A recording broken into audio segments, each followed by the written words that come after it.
Dear shareholders, welcome to the Port of Tallinn Regular Shareholders General Assembly.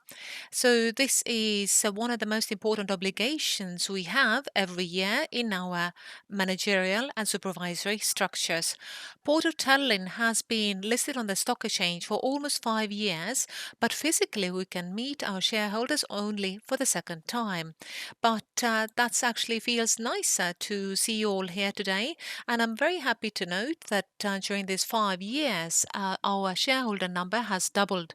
So I would like to thank you for your faith in Port of Tallinn and having confidence in us. So a lot has changed over these 5 years. World has changed. Things have changed in Estonia and also in Port of Tallinn, and this is what our leaders will tell you today. I'm the head of marketing and communication. My name is Sirle Arro, and today I'm going to chair this meeting. So here we have our head of legal department, Erli Lüdig, and who's going to take the minutes of the meeting today. And we have Notary Merle Saar Johansson, who is here to notarize the proceedings. In addition, we have our members of the supervisory board, Marek Helm and Veiko Sepp, and from the management board, Chair Valdo Kalm, and member CFO Andrus Ait. And of course, Marju Sirel is here from Investor Relations, and she has organized this event here today for us. And before we move on to the presentations, I would like to introduce the rules and voting procedure for the General Assembly today.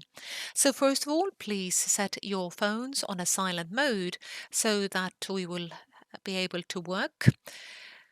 I would like to thank you in advance for all the drafts and decisions. They were available in our head office and on a website, so I hope that you have looked at the decisions and the drafts. And the drafts we're going to vote today, they will be visible for you on the screen, and we'll be reading them out for you. So LTT Port of Tallinn share capital is 263 million euros, which has been distributed over to €1 nominal value shares, and each one of them will give you one vote. So the shareholders who are here today, physically present, then you can vote with your voting remotes. So the voting is organized by Hannele Poog and RLS Corpora. And so I will tell you a little bit about how this remotes work, but you can see that numbers 1, 2, and 3. 1 is in favor, 2 is against, and 3, this yellow, is abstention. So before the meeting, some of the shareholders, 35 shareholders,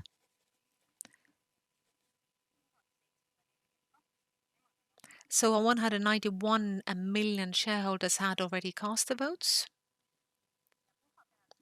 And this is the latest. We have votes here, 440,722. So we have quorum and we can continue with our General Assembly. Regarding our agenda, then you have a possibility to ask questions after every agenda point, and all the other questions which are not about the agenda you can ask after the meeting. So all the questions should be asked using a microphone, because we have Kairi and Mario who will hand you the microphone if you would need it. And please introduce yourselves if you have questions. So if you have any proposals, dissenting opinions, objections, then if you could submit these in writing, and they should go to the table where the minutes of the meeting are taken, because they'll be added to the minutes later. Voting will take place after each agenda point and the presentation, and after the end of the question and answer session. The voting results will be information will be provided to you after we counted the votes. If you would like to take the floor regarding a topic on the agenda, then if you could let us know in writing, and you should come and tell me, as I'm going to sit over there, or you can come and approach our head of investor relations, and you will have up to 5 minutes to take the floor. So this is the agenda.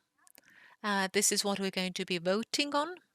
So points 1 to 3, then decisions had been adopted if majority of the votes has been cast in favor.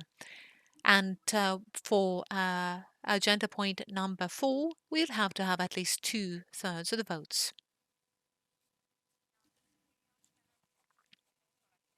So at the end of the meeting, once the decisions have been adopted, then you can ask other questions from the members of the management board or supervisory board.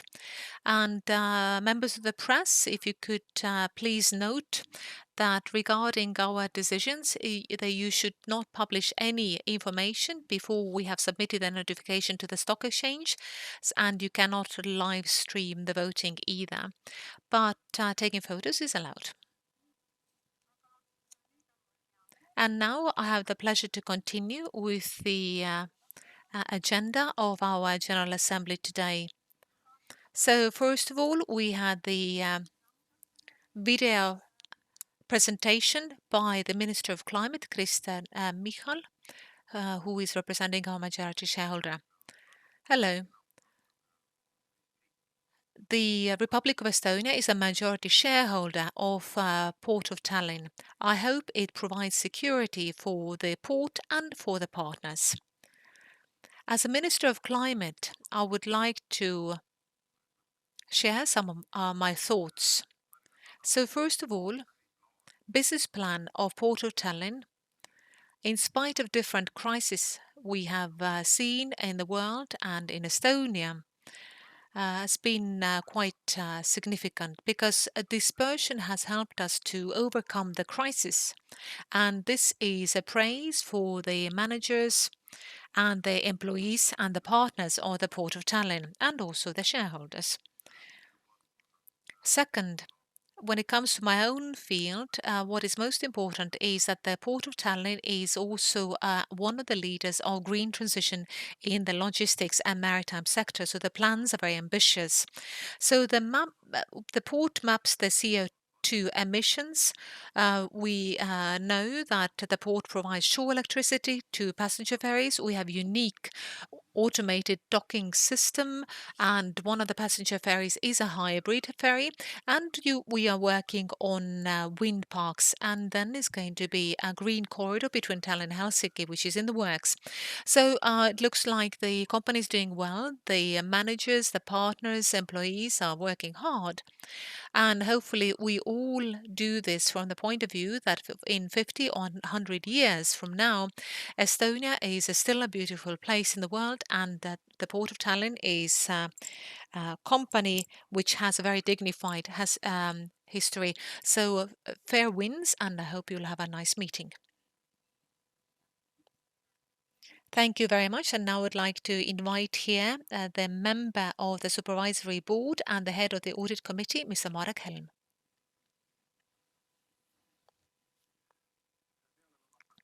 Good afternoon, everybody. And I have the honor and the responsibility to give you an overview of the works of the Supervisory Board of Port of Tallinn. I joined the Supervisory Board July last year, so soon we will celebrate our first anniversary. So I feel a great sense of pride, and I feel this recognition that I have had a possibility to participate in this work and working with the other members of the Supervisory Board and with the Management Board, that I can be part of this amazing journey. So the shareholders, the guests, we have been able to offer a lot. So as I said, the Supervisory Board started working last July with a new team. We have had 13 supervisory board meetings and the participation rate has been over 90%. So I have to say that nobody wants to miss a meeting. Sometimes some of the members of the supervisory board have had some other tasks to carry out. Then this has happened, and most of the members of the supervisory board have been physically present. Sometimes some people have been on a busy trip and had to participate remotely. We have had 5 meetings of the audit committee, and it seems to be popular because we have seen 100% participation. And we have had 4 meetings of the remuneration committee, again, almost 100% of the participation.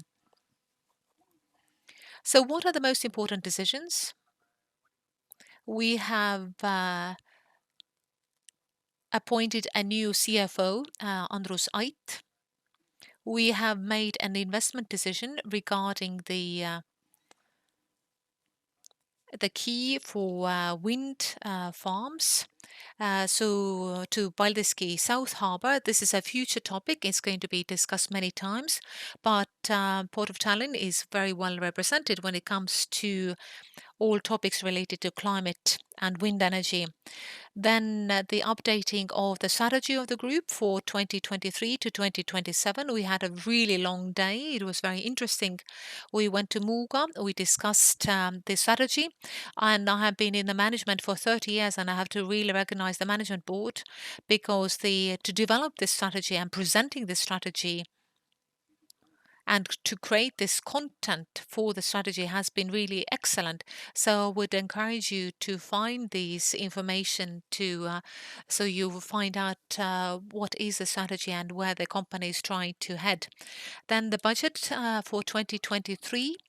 And the last topic, which we all had to handle over the last year, is the changed situation in the geopolitical sphere, and that's the Russian aggression in Ukraine, which has not left us untouched either. So this is something we are looking at also at the supervisory board.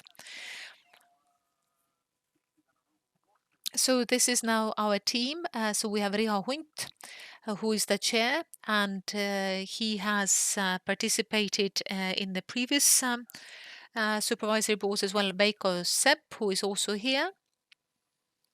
Also head of the remuneration committee, Marika, is the voice of the passengers and tourism sector.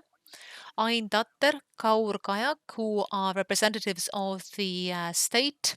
So they have had very long-term experience here. So we do feel that we are being looked after because everything which has to do with the state expectations and regulations, all the different topics which need to be covered, then Ain from the logistics point of view and transport and having been a long-term civil servant, and Kaur, who has been involved in regulations and the Consumer Protection Board. So they are really keeping a very close eye on these discussions.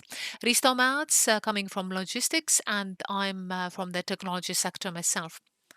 So I would like to confirm once again that I participate each supervisory board meeting, and I'm really happy to participate because this is new information. It's not a sleepy meeting. So we are not there just to listen, but there is quite a bit of things happening, their expectations for the management board, and Valdo Kalm can comment this himself if he feels that we are supporting him. But of course, the meetings tend to run over, but it's not because of the we can't keep a tight ship, but it's important topics we have to cover. Business strategy, as the minister said, then the Port of Tallinn has been able to handle the difficult times because we have diverse fields. We are looking at the real estate, cargo, passenger, and shipping. But right now we have to make smart decisions and we have to move along with the times. Would it be the offshore wind farms or real estate development? Because we can see a lot of potential here. And this is something we've been discussing with the management board.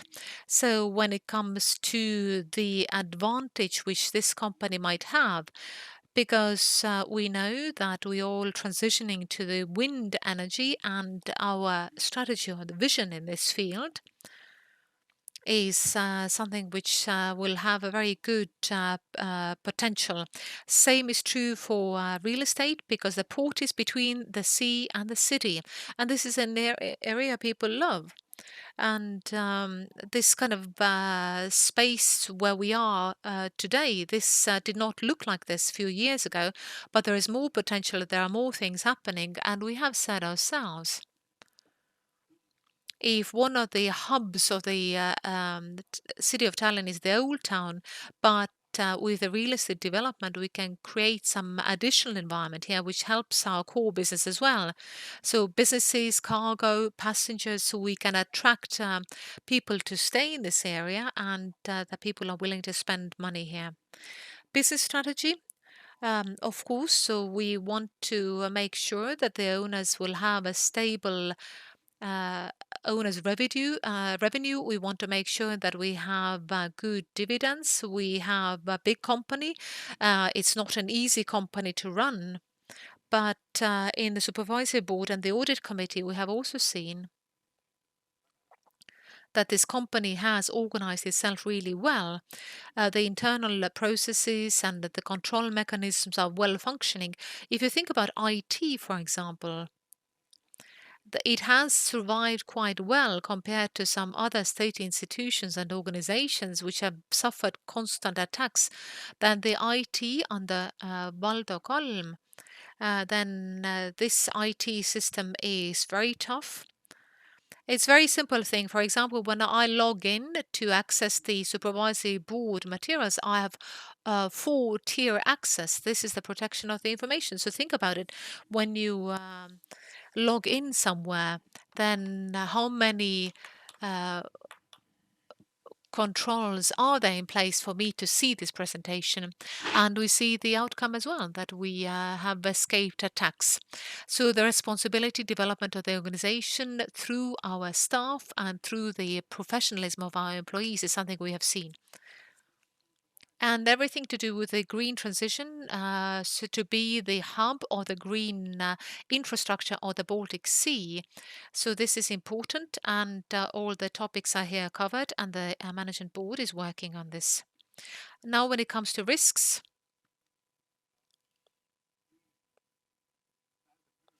because each company has to face the risks in our surrounding environments, their times are complicated. So first of all, we know that the economy is unstable. Uh, so it has been mentioned before how to handle this, that if one field or one cargo category disappears or something else comes up. So if we talk about cargo passengers, real estate, so all these 4 fields will give us that this outcome, that we have not had as much trouble as expected. We have managed to come out of this quite well, so that we have shown a good outcome. Environmental regulations are becoming more difficult. You have to be very detailed. We see some reputation risks, because this is something we have to be able to monitor very closely, because if we have any damage to our reputation here, then there's a problem. And this is something we discuss practically every time we meet, what to do about these important questions. Fertilizer warehouse, for example, or any other place where I feel as a member of the supervisory board that I'm not going to wait for our partner to solve these issues for us, but rather we are active, we participate, we have meetings, we assume responsibility because we provide the environment. We are responsible for this environment, so that our partners and the clients in the zone, or on our land or on our territory, could function well and they could be profitable. So Russian war of aggression in Ukraine and sanctions, it's a constant topic for the management board and the supervisory board. Then, of course, we want to follow the same policies which are being applied by the rest of the world. And I remember these discussions from July and August where there was quite an intense application of sanctions was taking place, but the port has handled it really well. We have been continuously discussing with the companies with whom we think that there might be risks. So we do not want to see any extra risks. Real estate, cyclical nature, planning process, because there are big developments, a lot of land. Then the detailed approach, ability to cooperate with the city, knowing the rules, timing of investments, proper planning, all all of these points which allow us to alleviate risks. And the last topic, uh, passenger ferry, we did not win the procurement for the new period, but with a company we have been able to provide good service to the passenger lines there, and it has been one of our ambitions. That TS Shipping is not a subsidiary somewhere far away, but in our supervisory board, the head of TS Shipping has come and told us what is happening in the company. And with the supervisory board, we have tried to run things so that we are not only talking to the management board, but we invite people from the different departments so we would understand better how things are going and how this team is functioning. So here we would rather request more information from these people who are actually daily involved in these different topics like IT, energy, or HR. So why is the share of Port of Tallinn attractive? So as main points, we can note that we have a stable infrastructure company. It's large enough and powerful enough that when the times are hard in the economy or there's a cycle change, then we can survive the changing of situation. We have 4 fields which they all balance each other out. So they all help us to stabilize the business. I'm sure Valdo has more information. A strong cash flow, EBITDA margin is 50%, then growth project potential. If you are the shareholders and you can't see where we're going, where the new growth would come from, where the ambition is, then in order to support these 4 fields, then we need these new businesses or new potentials. So this is something which is very attractive. And also we have to have a dividend policy in place, which is stable. And in a way of summary, we can say that it has been a successful year, although the times are hard and there's a war, other things happening in the economy. And we celebrated our 30th business year. So this was a good celebration where we invited many partners and guests in this room here. We received a Culture Capital prize for new space. This is where we are today.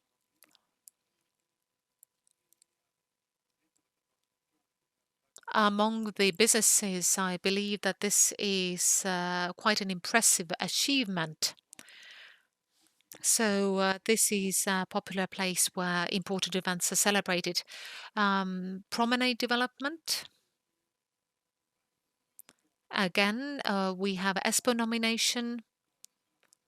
And our 500 employees who are working here for the Port of Tallinn, according to the Kantar MR survey, we achieved a 6th place as employer of good repute. So all this recognition does not come on its own. That means we have done a good job.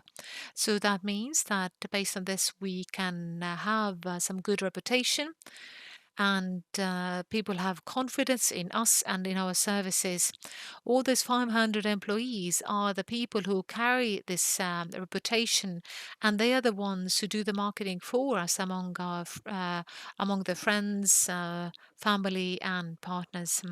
So that's it from me. I would like to thank you for this opportunity to work as a member of the supervisory board. So I would like to thank Valdo for the work done so far, and I wish you all the best.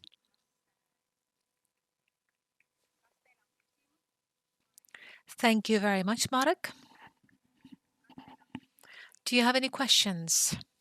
Any questions for our supervisory board? Looks like there are no questions.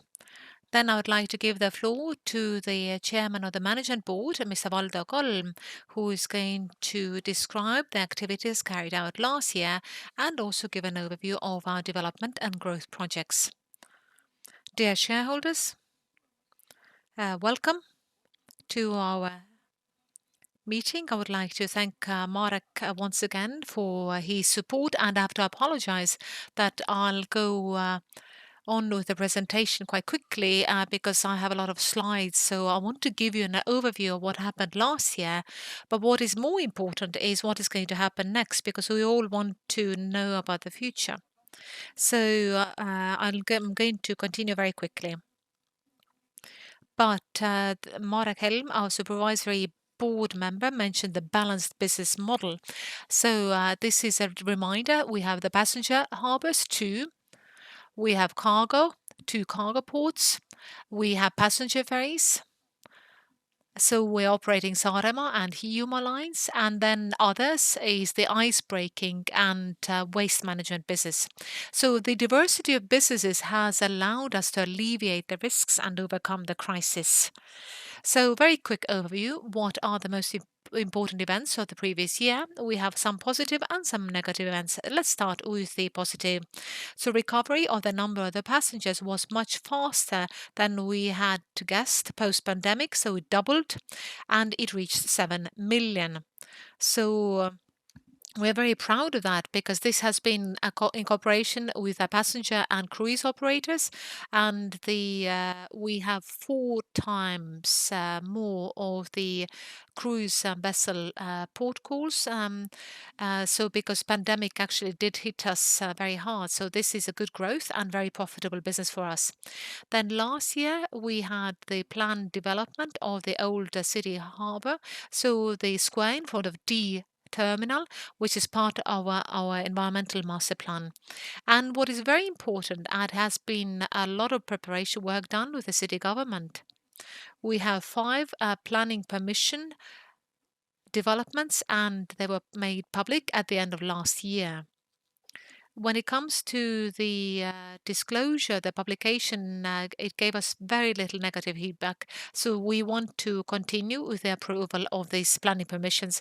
Big event for us was the new My Star ship and the bigger tonnage, larger number of passengers, very contemporary vessels, uses all the port services.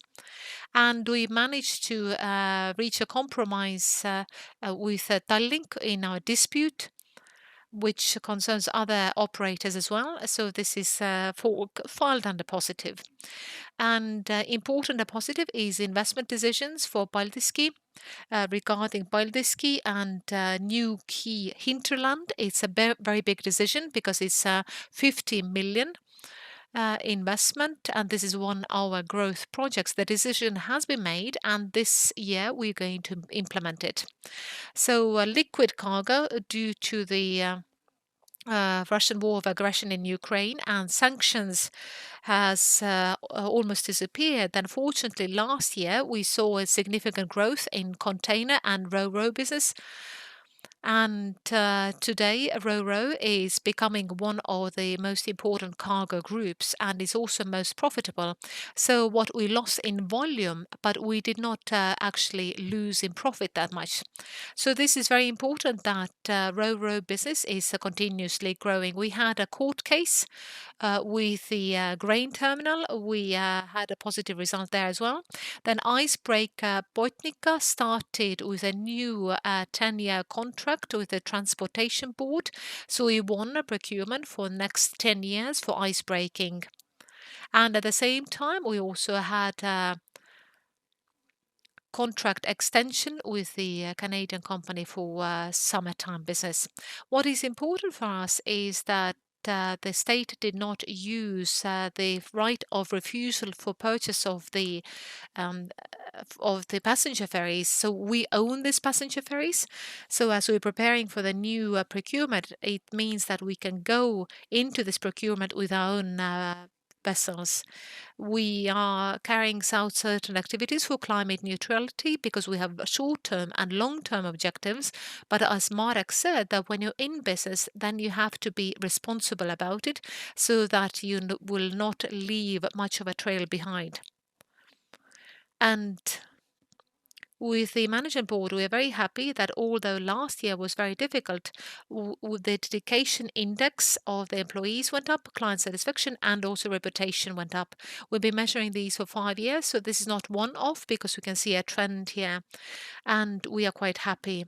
Now, negative sides. First of all, Russian aggression, which had an impact on us in the cargo business a great deal. And liquid cargo and fertilizer with Russia and Belarus disappeared. And as I said, fortunately, we have ro-ro and container business which showed growth. And strategically, we'd like to develop this field because we were developing this already earlier, so we did not have so much risk related to Russia. And monetary impact of sanctions was less that we had thought. So impact on turnover and profit was less than I thought. Now regarding future, so first of all, we'd have to understand what are the mega trends. So if you're planning your activities and you're in the infrastructure business, then you have to see things 10 years in advance and you have to be prepared and maybe you have to create certain trends yourselves. So to put it briefly, so so-called positive impact of the war is that some of the production is coming back to Europe. And here, cargo terminals and production in industrial parks can find new clients. So the production comes back, there is a consolidation takes place, then environmental sustainability is a trend today, but we have to be prepared for electric vessels, hybrid vessels, and they will come to our ports. And we have to think how we can refurbish our own vessels faster because these requirements will be in place and we have to be prepared. Our port is more than an ecosystem. So we have to be prepared that this is an ecosystem where your partners are using green energy, not only you, and alternative energy production and storage and the offshore wind farms is something we need to prepare for. We have to be prepared for unmanned autonomous vessels. They will visit our ports. So we have to be prepared for that. And I think that unmanned vessels will come before driverless cars, because they are building them already in Norway. So the first cargo vessels could come and visit the port of Muuga in a few years' time. We see more automatization in terminals as well. We can see more of a multimodality where there is a capability of different types of transport in Muuga and Paldiski. This is where the different types of transports will meet, and that means we can use different types of transport in order to provide service to the owners. We also have to be good employers and make sure we have dedicated employees. So briefly, each of the fields, what are the major development projects and what are the growth projects in the near future? So recovery of the passenger business.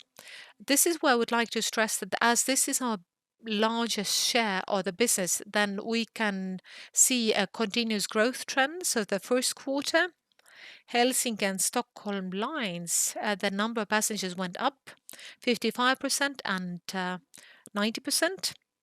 We are hoping that this recovery will continue, and we are hoping that the cruise vessels will cool, and hopefully they will have more people on board, as we have seen the signs. So we do a lot of marketing here. We attend fairs. We communicate with the cruise companies. We have the terminal, which is ready to receive.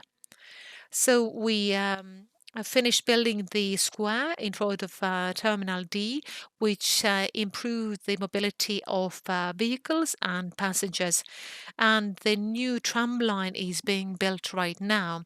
This is very important for us.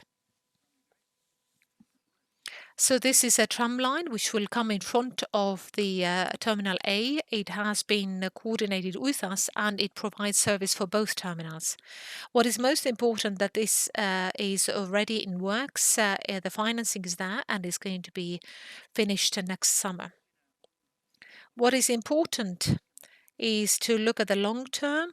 And with the Port of Helsinki, we have made an agreement regarding this kind of new concept, which is the green corridor of Tallinn-Helsinki. What does it mean? It's a green journey which starts in the city, then the port terminals are contemporary, using only renewable energy sources as in cruise terminal. It's big, but it's using seawater for heating and cooling, so very efficient. And here we have one of the biggest solar panel parks in Tallinn, so we have very low costs and it's green. So we are negotiating with the shipping lines, so the vessels are using LNG, that they would use more alternative sources, and the same is true for Helsinki. So we will have this kind of unique green corridor where we have 10 million passengers traveling, which is a very large number. So we are number 4 in Europe and number 10 in the world. So this is a lot of passengers, and I do hope that when we take these steps, we can attract the clients back. So we can also talk about the Old City Harbour real estate development, because we're creating an environment for the guests, and we're also preparing the area for the real estate development so that our own people have a good place to live and to walk and move.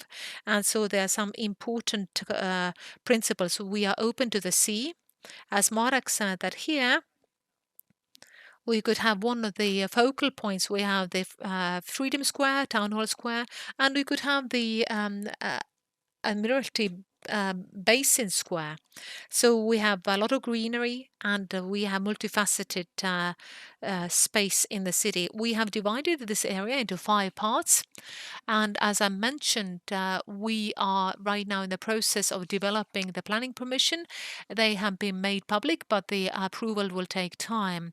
So we are preparing it this year, and we are hoping that next year we can start with the development with the orange section, which is the north. So this is, we have plans for hotels and more business property, apartments. Rental space are more in the yellow area. So we are preparing this territory, but we are not going to invest ourselves, but we're inviting the developers there. But there has to be a smart development because the volume is quite large, so we have to move step by step. But it's definitely very attractive because there is a sea view. It's by the sea, and we are working on the preparations. What else we started is the Terminal A reconstruction. We started an architects competition. This is an international competition where about 30 works were submitted. Right now the jury is assessing them. Then the winner will be announced, and then we'll start with the design phase.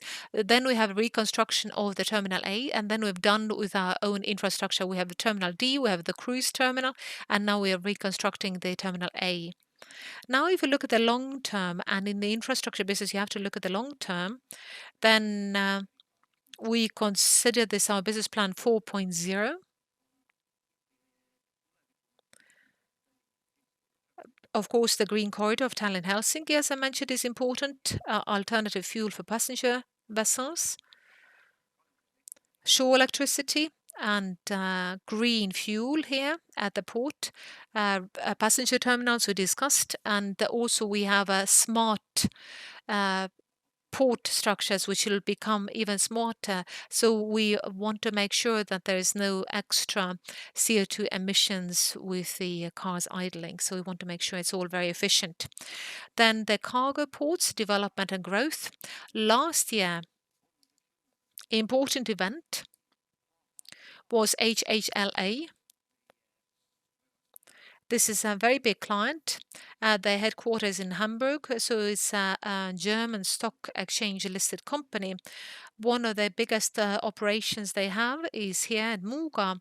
So they brought in 2 big container cranes, and they can also service ocean-going vessels. So these cranes can offer services to the largest container vessel which can get through the Danish Straits. So this is very important. This is already ongoing. Last year they were built, and this year was opened Muuga double ramp. So this is 2 decks, and the cars and the trucks can enter the vessel. So this is a lot faster loading and offloading, so this is very fast. And Eckerö Line Finbo Cargo added another trip. So this is our business, because more port calls we have, more cargo we have, and faster we have the loading, the better it is for us. So this is quite unique in Estonia. It's been designed in Estonia and built in Estonia. The same ramp is in Vuosaari, across from Muuga.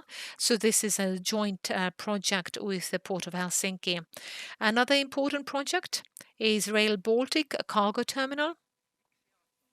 So why this year is very important is that the construction starts at Muuga for Rail Baltic cargo terminal. So this is a growth project where we can see the 4 or 5 million tons of cargo per year. So this means that it's not only going from here to Central Europe, but also all the way down to the Mediterranean. We believe that Rail Baltic will create great opportunities for export import for Finland and Sweden, because Finnish forestry industry clients are in Turkey, so we can offer them services from our ports all the way to Trieste in Italy. And then you can travel on to Turkey from there. So these are the new corridors which create opportunities, and this is what we can see as a future growth. Currently, we are developing a campaign for industrial parks in Muuga and Paldiski South Harbour. We have industrial parks, and we are looking for warehousing services and producers. So these are good transportation and shipping lines, good road and rail access. So they are quite busy, but we have some land available still. So we are looking for production in this area. And now, and some other growth projects. When we have Paldiski wind farm base harbour, the supervisory board made a decision, and this year we're going to build it. So we're going to announce the winner quite soon. It was an international procurement. We had some good offers. So construction will start this spring, and it'll be ready by 2025. So this is construction and maintenance base for wind farms with the developers. We are concluding contracts, and this is not going to be only for Estonia, for Estonian offshore wind farms, because right now Paldiski is a hub for wind farms on land. So the biggest parts or details come in through Paldiski blades, masts. So we have specific offshore wind farm space available. So we are hoping to service Finnish and Swedish wind farms, and maybe also Polish wind farms. So the Baltic Sea is still empty. We are really behind compared to the rest of Europe, and I can't even say why the energy business has not moved fast enough, but now the boom is starting, and I believe that we have very good position. Once the port area is finished, we can provide services to very big vessels. So there's a very big growth projects, and the turnover will start in 2025.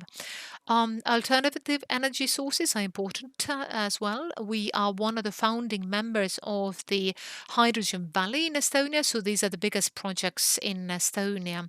We are also starting a pilot project of the hydrogen value chain, production, tanking, and vehicles. This is a pilot project in Muuga. So we are asking for co-funding, and we are working in this. So a little bit about the cargo ports. This is a long-term vision. This is multimodality, that all the modes of transport are available. You are a hub. Rail Baltica and the development of a north-south corridor, Scandinavian business, because we are not naive that we think that the Russian business will recover. We have to make sure we have new corridors, maintenance and constructions of wind farms, and terminals for alternative fuels. So liquid fuel terminals today could become terminals for alternative fuels. So we have many opportunities here, and technology is also helping.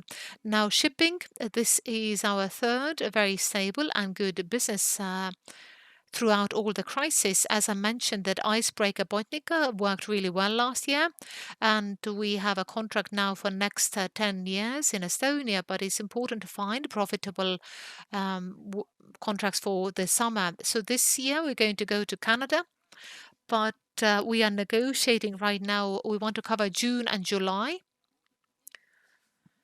So to have some contracts, and hopefully there will be some good news for the shareholders soon. We are preparing for this providing service for offshore wind farms. And third big growth project is the offshore vessel provision for the construction and maintenance of offshore wind farms. So we are discussing it. We have not decided anything yet, but we can see that the market needs these types of vessels like our Botnica, which has great capabilities. It has also so cranes, hoists already on board, and we are good at this business. So we are analyzing it right now. And if the decisions have to be made, then we will be informing the stock exchange and the shareholders.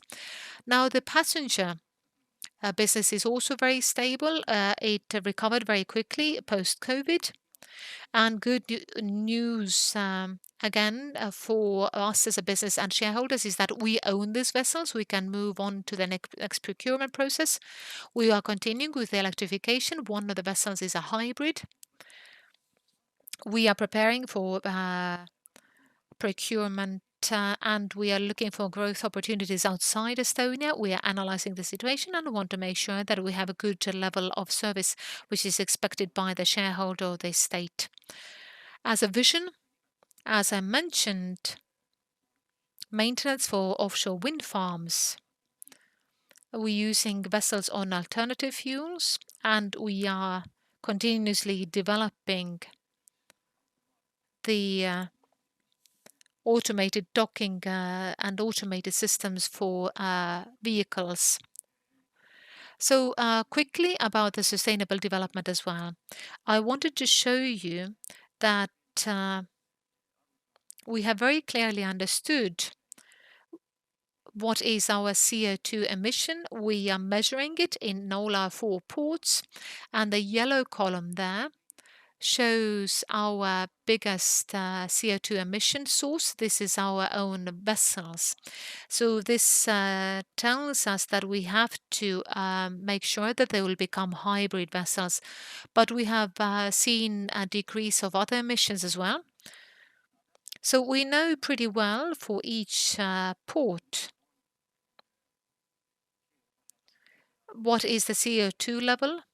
and we have objectives to reduce it year on year. So this is a systemic approach, and it's especially important for the Old City Harbour because we're in the middle of the town, and if we have big vessels calling, then it's we have to have a plan to reduce our footprint. So production of green energy. We have discounts of port fees for environmentally friendly vessels. We have automated docking systems available on 3 quays, and all the companies, all the operators are using them. We have shore electricity available, so if the vessel is here for longer, they will switch off their diesel engine and they will connect with the cable, so there's less fumes, less CO2. And we are planning for shore electricity for cruise vessels as well, because this requirement will be there. Then ship waste management and recycling, electrification of our own passenger ferries. And it's important also look at the our own place in the city. So that's it. Do you have any questions right now? Any opinions? Any comments? If there is nothing else, then you can submit your questions towards the end, because we are ready to answer your questions, your comments at the end. And now I'd like to give the floor to Andrus Ait, who is a member of the Management Board and CFO. So we'll hear more about the financial outcome of the previous year, and we'll also introduce the draft decisions for the Assembly. Dear shareholders, my name is Andrus Ait. I'm the CFO of Port of Tallinn, and I'm very happy to welcome you all here. So first of all, I would like to give you an overview of the 2022 financial results and also the proposals for the dividends. So to start, an overview of the passengers and port calls. Our passenger ports 2022 was very clearly recovery year from after the corona crisis. So the number of passengers doubled. In 21, it was 3.5 million. Then by year 22, the number of passengers was 7 million. And we could see growth on all the regular lines. And in addition, we saw more cruise line passengers. That was 172,000. And I'm very happy to note that the cruise vessels have returned to our ports. As you could see on the previous slides, 179 calls, Saaremaa and Old City Harbour. So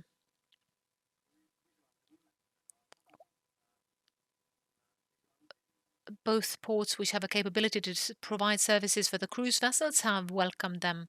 Now, if you look at the passenger ferries across the years, you can see a drop due to the corona pandemic in 2020 and 21, but this is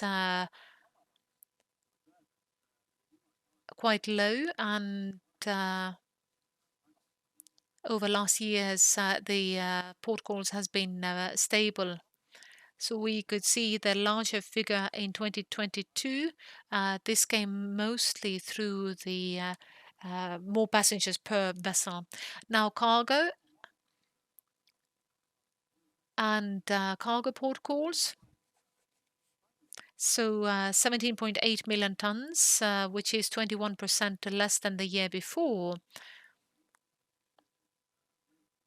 So this was clearly impacted by sanctions, which was applied for cargo with Russian and Belarusian origin.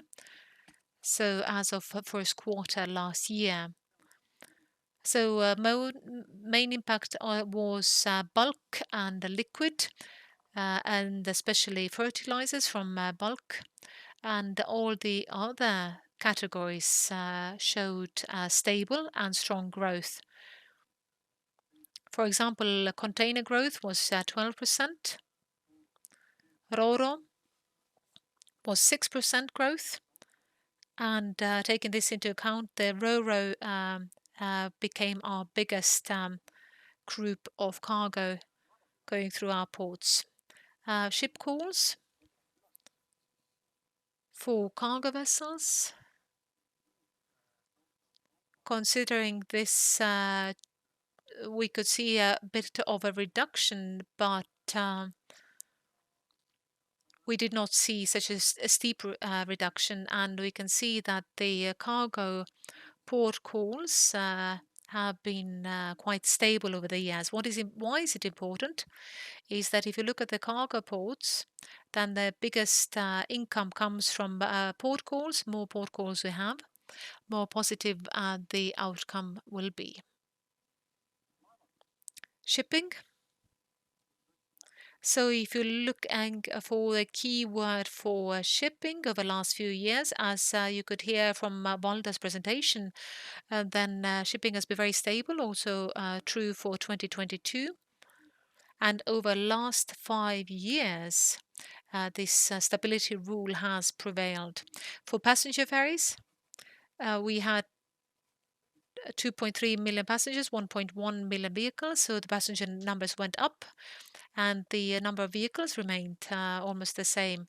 So what is positive here is that we carried out more trips as the state ordered, almost 6% more than the year before, and the number of passengers is about 800, a little bit more.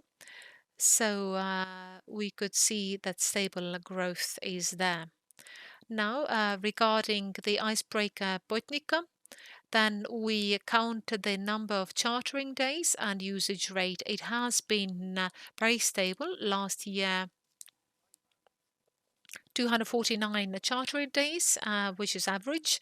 Year before, this 267 is extraordinary because our Canadian client had an extraordinary demand. But at the same time, we can say that when it comes to Botnica, this has been very stable.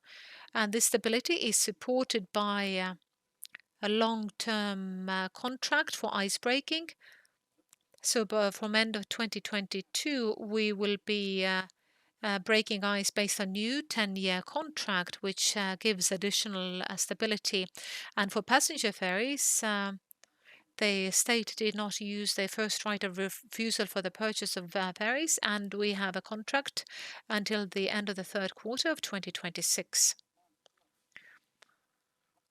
Now the results, then 2022, we increased sales revenue and EBITDA and business profit. So sales revenue 11% almost up, and this is due to the higher number of passengers, cruise vessels, also revenue from passenger ferries, and we saw a good rental revenue increase as well. Adjusted EBITDA growth is 3.3% and 55 million point 8. So adjusted EBITDA, it's influenced by the environment.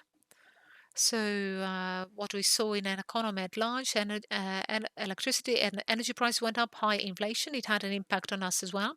But we can see that the positive impact on sales or sales revenue was greater than a negative impact on increased costs.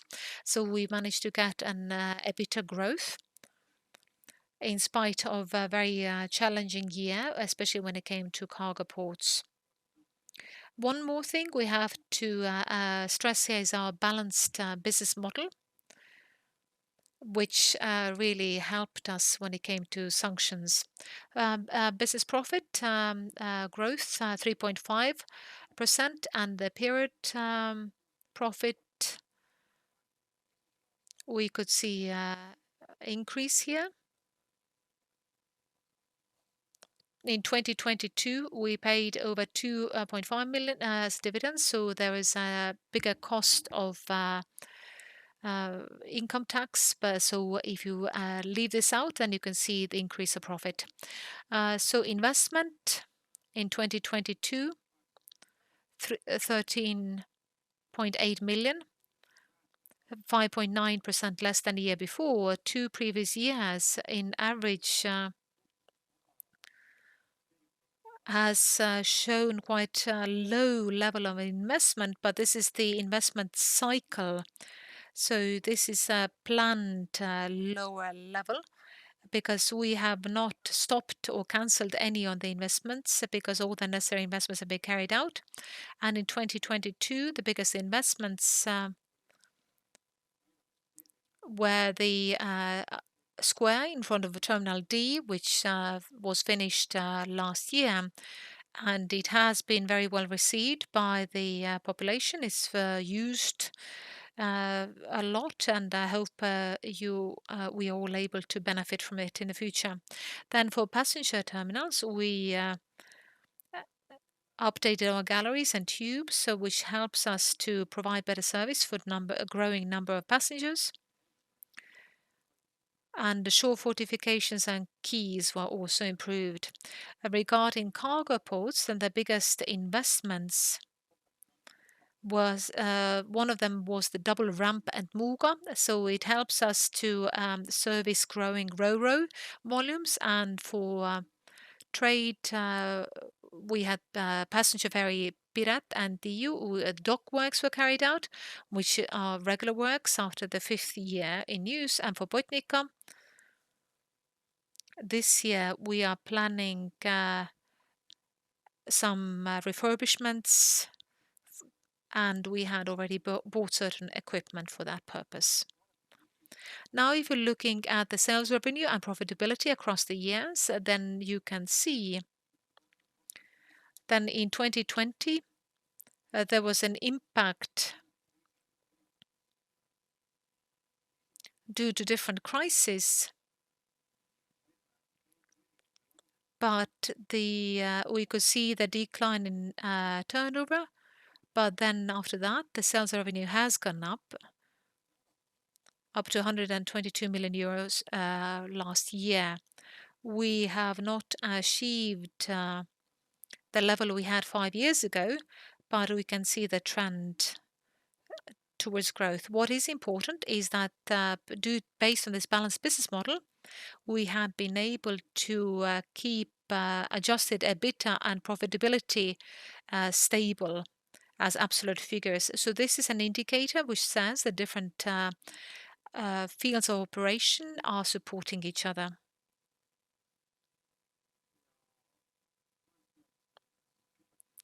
As an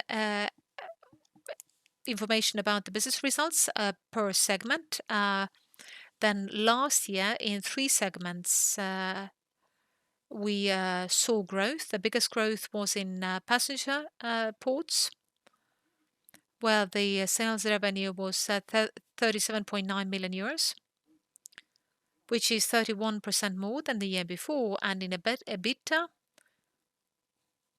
18.6 million, which is more than 35% higher than the year before. So recovery of the number of passengers has had a very positive impact on our financial outcome in this segment. Passenger ferries, we can see a very good growth here as well. So sales revenue growth is 13% to 34.8 million, and EBITDA growth over 15%.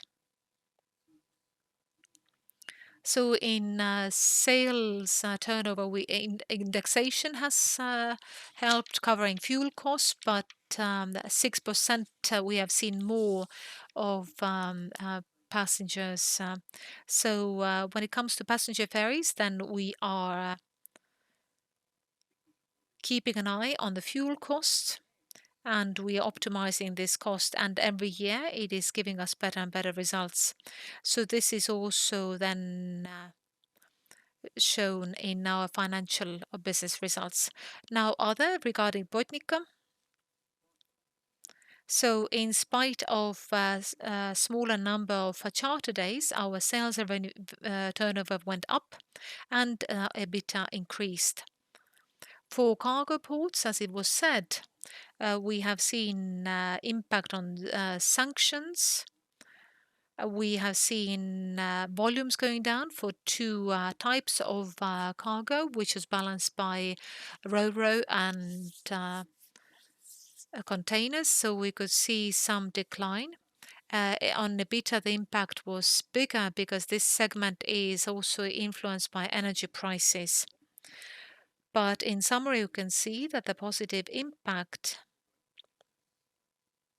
on the business as a whole across different segments exceeded the drop of certain categories.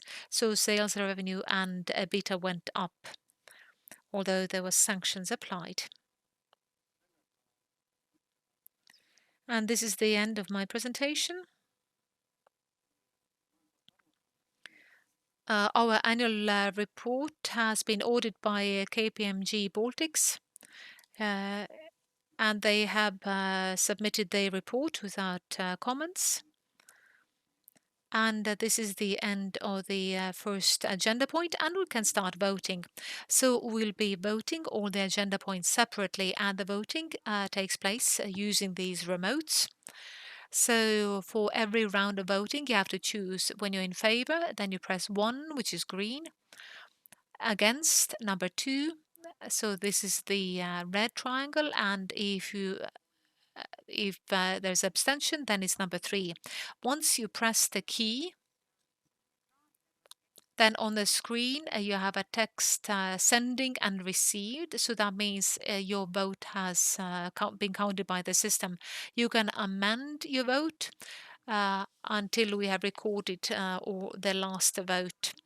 So the Supervisory Board has approved of the annual report and recommended to the shareholders to approve of the annual report for 2022. So now please vote this proposal to approve the annual report for 2022 as it has been submitted to the General Assembly. Please vote.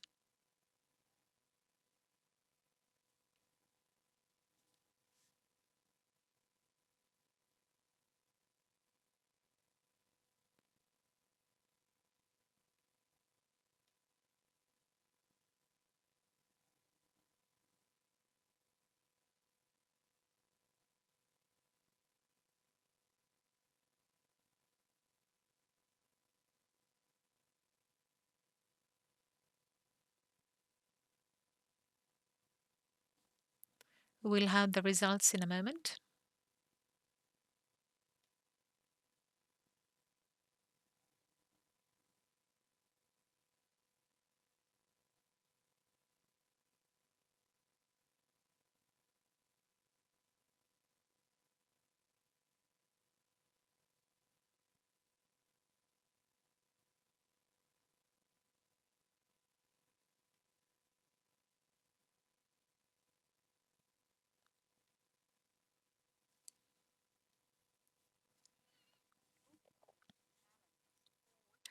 So now the number of people who voted in favor of this decision was 192,144,332 votes. Against were 2,582 votes, and abstentions 44,550 votes. And we have to have a majority in favor, and we have had a majority in favor. So therefore, this decision has been adopted. And let us continue with the next point on the agenda.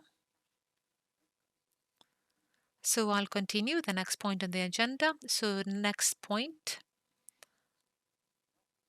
is the dividend proposal and distribution of profit for 2022. First of all, I would like to thank all the shareholders for your confidence in us. We had 22,866 shareholders, which is 15% increase. So the number of shareholders is going up. So I would like to thank you for having confidence. So we have a dividend policy in place, according to which as of 2021, at least 70% of the profit from the year before is going to be paid out as dividends. Previously, it was at least 30 million euros. As you could see on the graph here, then the Port of Tallinn has fulfilled their dividend promise every year, and they've actually exceeded them.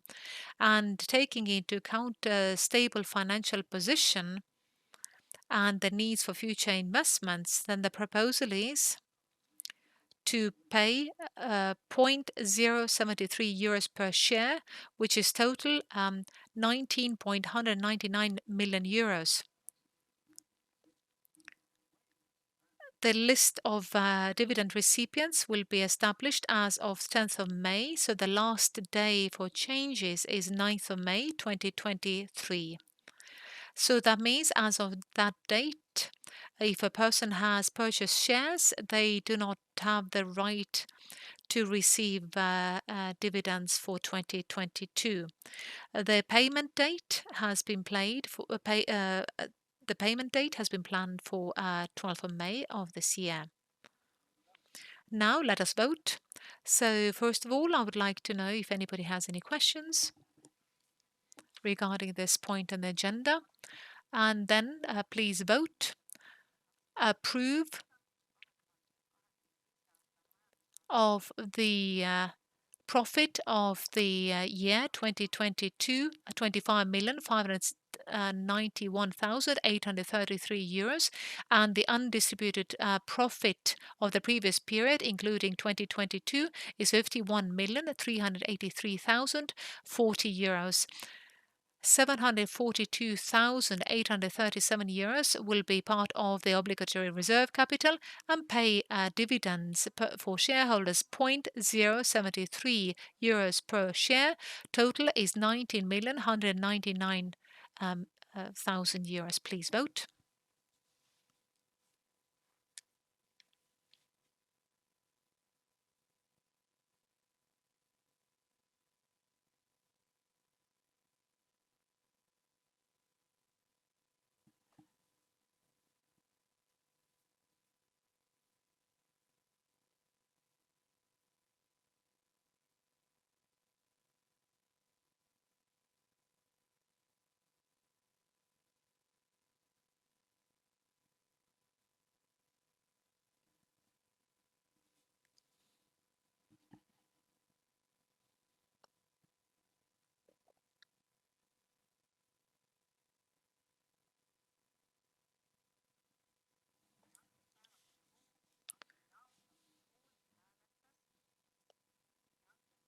So regarding this point of the agenda, distribution of profit in favor 192,094,119 votes, against 2,345 votes, and abstentions 95,000 votes.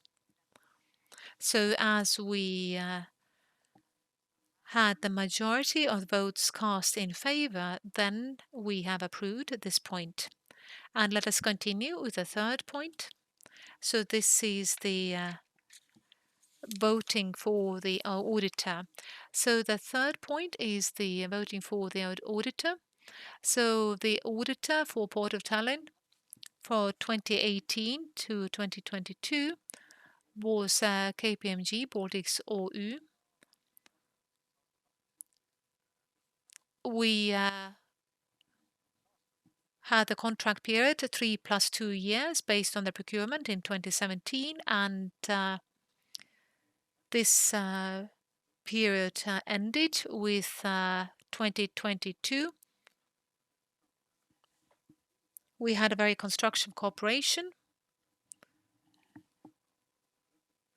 but as this contract ended, then at the end of last year we organized a new procurement, and this was discussed with the audit committee.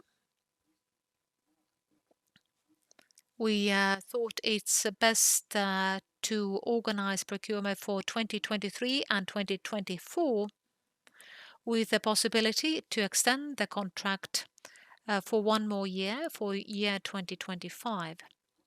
So 3 bigger auditing companies participated, and the winner was PricewaterhouseCoopers.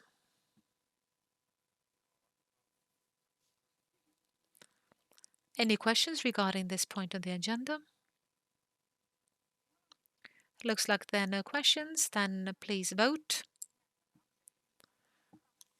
to appoint the auditor for financial years 2023 and 2024, PricewaterhouseCoopers, and pay the fee according to the procurement price agreed during the procurement process. Please vote.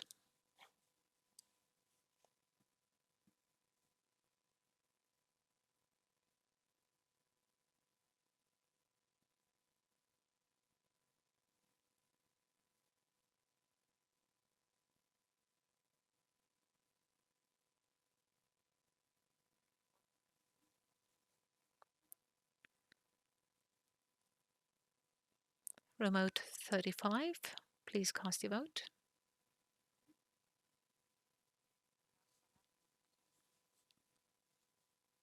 Or please let us know if you're not voting.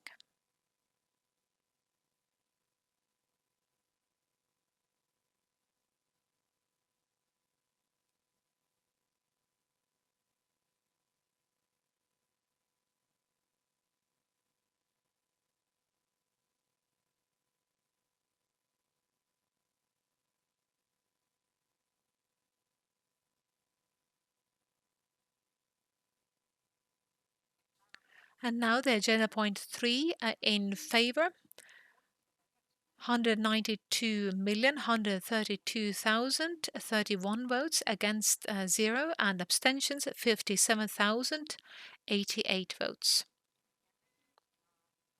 And again, as we had a majority of the votes cast in favor, then this decision has been adopted. And let us continue with the fourth point on the agenda, which is the amendment of statutes. Thank you. This is fourth and the last point, amendment of statutes. Then due to the state assets laws point 86, 88 and 98 being amendment, and the business code 323 being amendment, then we will specify the following points. So then general sustainability aspects of the management of the company.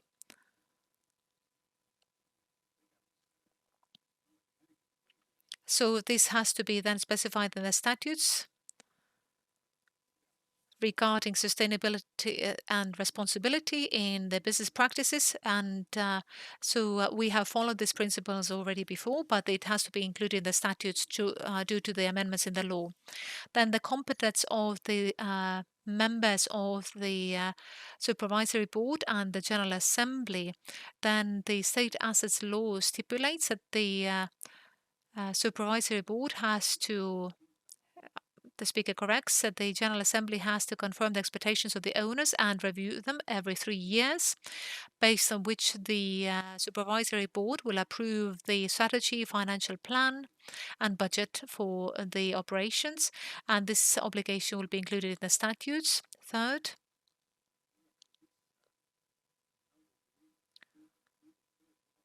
compensation for participation of the Supervisory Board member, and these rules have to be set by the General Assembly.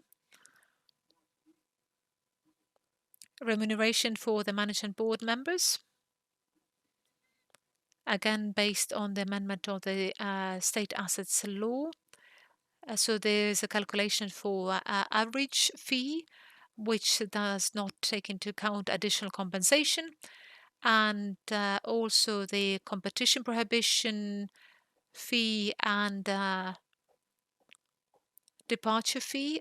So this is referring to the compensation for 12-month period, which is cannot exceed the previous salary.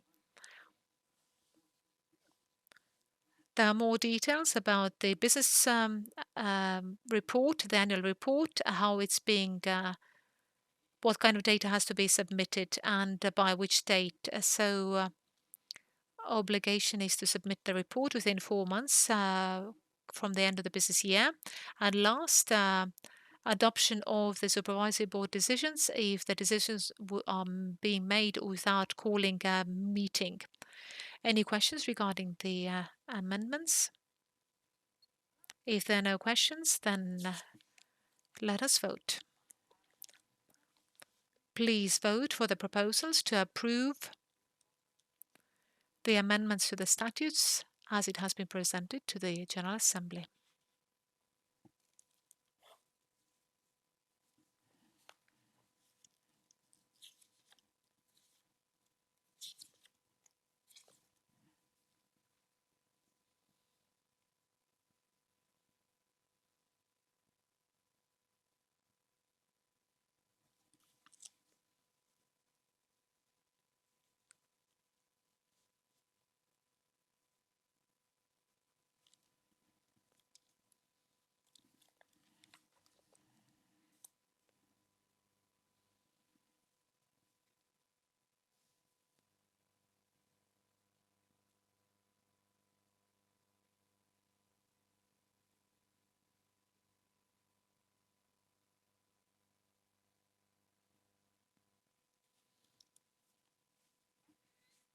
Votes in favour 192,065,193 votes, which is 99.93% of the votes represented, against 21,950 votes, and abstentions 101,976 votes.